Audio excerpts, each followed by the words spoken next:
Dacă până acum nu mâncai urzici, e momentul să te apuci. Excepțional, nu alta. Mamă, ce dulci sunt. Mamă, ce gust au. Dacă respecti rețeta și nu ți se trimite ingredientele la tine în bucătărie. Sunt senzaționale. Wow.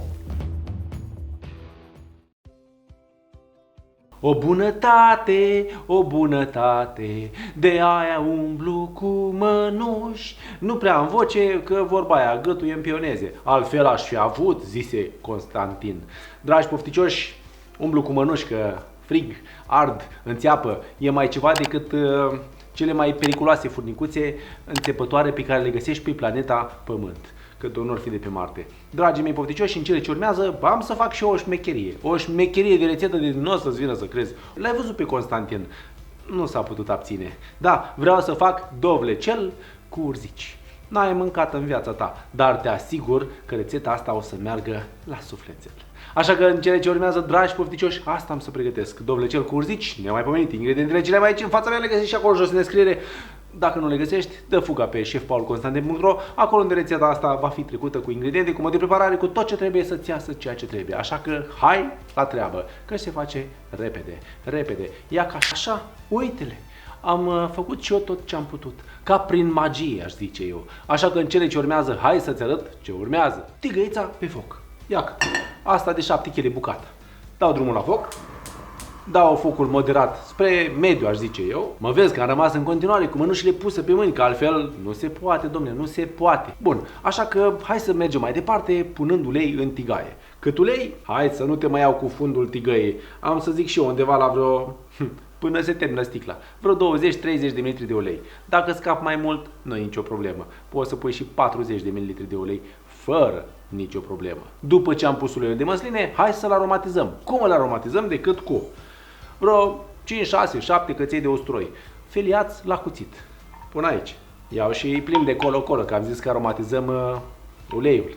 Nu-l las să pornească prea tare pentru că s-ar putea să-l ard. Drept urmare, am să pun și ceapa. 2 cepe, le-ați văzut și voi, alea medii, curățate și tăiate în bucățele mici, la cuțit. Pun aici. Pentru că nu vreau să pierd timpul, am să pun și pe domnul morcoveață. Am aici exact un morcov mediu, aș zice eu, vreo 60 de grame de morcov tăiat în cubulețe, la cuțit. Las vreo 2-3 minute să se tragă așa puțin ceapa la tigaie, să-și lase de numezeală, pentru că dacă voi pune următoarele ingrediente, s-ar putea să se ferme, să nu-și păstreze tăria. Așa că puțin tică răbdare. 3 minuțele, trag ceapa și morcovul la tigaie, nu mai bine cât să pun următoarele ingrediente. Câteva momente mai încolo. Vezi că dă semne uleiul de reveneală? Dă-i drumul cu cartoful. Am aici un cartof, ai văzut și tu, ăla care era, mai mărișor, aș zice eu, dar tocat în cubulețe de genul ăsta. Iacă, atâta nimic. Îl pun peste. Iau și măresc cu leac focul, da, așa mai mărișor, și fric și barabolele, toate părțile. Ia uite tu și bine începi să arate. 2 minute mai târziu. E bine, când simt mirosul de barabole la tine în încăpere, că doar n-ai gătit în grajd, treci la etapa următoare. Și anume, ai să pui cei 2 dovlecei. Să zic că am undeva la jumătate de kg de dovlecel tăiat în cubuleții mărunte, precum cartoafele. Le pui frumos în tigaie. Deși le pui acum, timpul de gătire. Și da, am sesizat că e nevoie de leacă de umezeală la barabole ca să se gătească mai repede. Am simțit așa nevoia. Și dovlecelul, cum are foarte multă apă în compoziție, am zis, acum e momentul să-l pun. E așa, la feeling, o leacă. Tu respecti pașii, că cu siguranță o să iasă și aia și trebuie. Hai, iau și amestec. Și hai să nu mai lungesc, o să pun și chipărușul ăsta. Un ardei gras roșu. L-am pus aici. Să nu uităm de sare, o linguriță, să zic vreo 4-5 grame de sare. Trebuia să pun o dată cu și apă sarea, dar am uitat. Nu e nicio problemă. Am revenit. Și am să pun și o linguriță rasă de chiperi. Sau fiecare după gustul lui. Ei bine, am o treabă serioasă. Trebuie să amestec așa frumos, să ajungă din toate peste tot. Ia uite și culori frumoase. Uite o leacă și culori frumoasă. Încă și în 6 minute și rețeta poți să spui că e aproape gata. Hai să ne auzim de grab. O leacă mai încolo, decât 3 minute. O leacă mai încolo decât 3 minute. Ei bine, ai ajuns până aici? Hai, dă-i cu o leacă de amestecare. Ia ca și în 2-3 minute gata și legumele. Ce rămâne de făcut decât să iau frumos urzășile, ia ca așa cu grijă, să le împăturesc cât de cât și să le franjurez. În felul ăsta. Să fie o leacă mai mici, nu foarte mari, că ne stau în gât. Urzășile, dragii mei pofticioși, sunt printre cele mai bune plante de primăvară. Au o grămadă de fier, sunt recomandate pentru cei care suferă de anemie și asta pe lângă alte vitamine și alte minerale ce le conțin. Și dacă ai o tufă bună în grădină, nu-ți mai trebuie nici altceva. O să-ți fac urzești toată vara.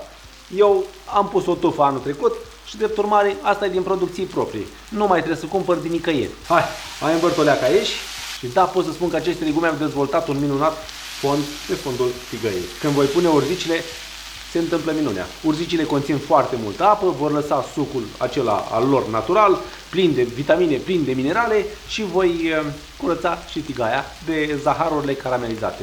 Drept urmare, eu ce pot să spun? E gata rețeta. Cât a luat? Aș putea spune că un sfert de oră încărcat. Așa că am să opresc focul și din căldură reziduală voi rezolva și cu urzășile. Pun așa peste tot. Dacă vrei să o ții și pe dietetic și mai dietetic de atât, e bine, în loc de cartofi de ăsta normal, de-a nostru, pui cartofi dulci. Numai că și acolo indicele glicemic e o leacă mai ridicat. Pui cu măsură, dacă vrei să slăbești. Dacă nu ții cont, e bine, ia câte o rețetă de post nemaipomenită, o rețetă vegană nemaipomenită, super vitaminizată, cu toate bunătățile pământului. Amestec o leacă să întâlnească căldura și urzășile. Și uite tu ce spuneam, uite ce frumos se curăță fondul acestei tigăi. Da, toate zaharurile caramelizate vor ieși la suprafață datorită sucului de la urzici.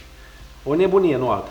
Nu mai avem nevoie de flacără, nu mai avem nevoie de nimic. Nu le opăresc, nu le fac nimic, doar atâta. Să știi foarte bine sursa urzicilor și să fie proaspete și curate. Că dacă nu-s curate, îți cam crânțele între dinți, firicele de pământ, nisip sau ce nebunii ori mai avea. Așa că clătește vreo 3-4 ape, indiferent de sursă, ca să te asiguri că treaba e bună. Ia uite tu ce frumos se decaramelizează toată tigaia. Dacă nu postești, pui și tu 2 ochiuri lângă și te lingi pe bot, nu alta. Mamă, ce bine arată! Mamă, ce bine arată! Abia aștept să văd ce a ieșit aici, dacă e ce trebuie sau nu. Asta e. Și nu uitați, în această etapă potriviți de sare, de piper și de mirodenii. Acu e momentul. Acu, eu ce să mai zic? Mă pregătesc de încăric.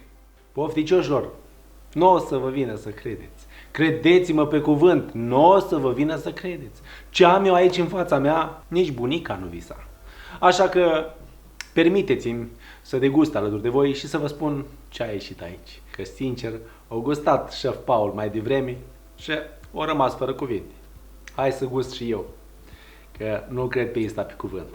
Dragilor, arată senzațional, îmi place de numai. Și unde mai pui, că e și sănătoasă. E un fel de înnăbușire a legumelor, căci nu a fost intenția să le prăjesc, iar cu urzicile astea care au dat lovitura la final, excepțional, nu alta. Ia uite, am luat așa cu urzici să fie, frige bine, dar suflăm puțin.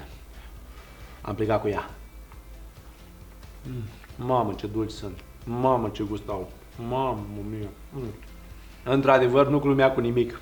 Sunt atât de bune, nu o să vă vină să credeți. Cartofiore, ardeiul gras, morcovul, dovlecelul au îndulcit preparatul de numa, i-au dat valoare, i-au dat gust, iar urzicile astea, dacă până acum nu mâncai urzici, e momentul să te apuci. Nu tu opărite, nu nimic. Sunt senzaționale. Wow! Pentru cei ce vor să pună și un ochi lângă, un ochi făcut lângă, o să vă placă de numai. Mamă! Dragii mei, un preparat de excepție ce merge și la prânz și la cină, chiar și la micul dejun dacă dorești. Eu ce să-ți mai zic? Îți mulțumesc că te-ai uitat până la final, îți mulțumesc că ești alături de mine ca de fiecare dată, că îți plac rețetele mele, că îmi dai cu like, cu share, cu comentarii, că mă apreciezi pe pagina de Facebook, că mă urmărești pe TikTok și Instagram, că îmi dai cu abonare pe canalul meu de YouTube și că mă vizitezi pe chefpaulconstantin.ro, acolo unde rețetele precum aceasta sunt trecute pas cu pas cu ingrediente cum de preparare, să știi ce ai de făcut să-ți iasă ceea ce trebuie. Iar până data viitoare când ne vom revedea cu o nouă rețetă super delicioasă, rămâi flămând de amintiri mereu pofficios cu gândul la bunătatea asta de dovleceri cu urzici. Eu te-am pupat, te-am îmbrățișat și să ne auzim fericiți, sănătoși și bine dispuși data viitoare. Merge de minune în lupta cu kilogramele. Wow, e potrivită pentru mine.